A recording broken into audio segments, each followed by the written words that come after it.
Daesh is making its last stand. They're surrounded in this village in eastern Syria.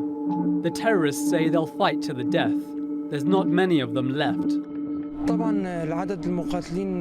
number of Daesh terrorists is estimated to be in the hundreds, but the bigger number is the civilians who are still trapped under their grip.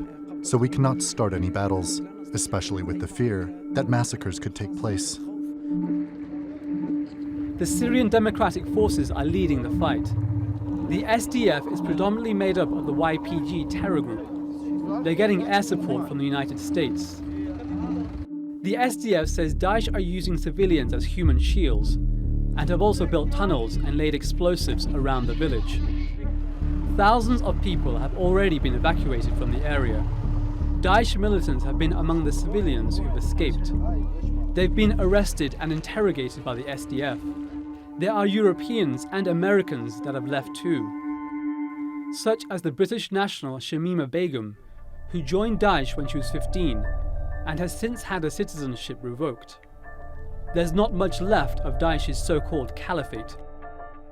At the peak of its strength in 2015, Daesh controlled vast areas in Syria and Iraq, including Iraq's second largest city, Mosul. At that time, it had around 100,000 fighters.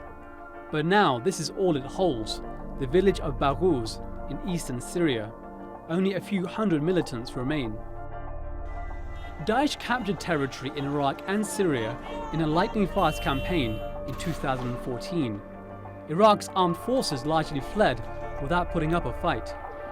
At one point, there were fears that Baghdad could be invaded by the militants. The terror network was led by this man, Abu Bakr al-Baghdadi. He proclaimed the areas controlled by Daesh to be a caliphate, with its capital, the city of Raqqa, in northern Syria. The campaign against Daesh began with US-led airstrikes in 2014, and the first major victory took place when the Iraqi city of Ramadi was recaptured a year later.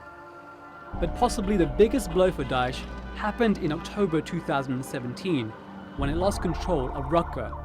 After that, its territory in Iraq and Syria began to shrink rapidly. It seems likely it won't be long before Daesh is finally crushed. But will this really be the end of the group's activities in the region? Or could the terror group continue to pose a threat? Hyder Abbasi, The Newsmakers.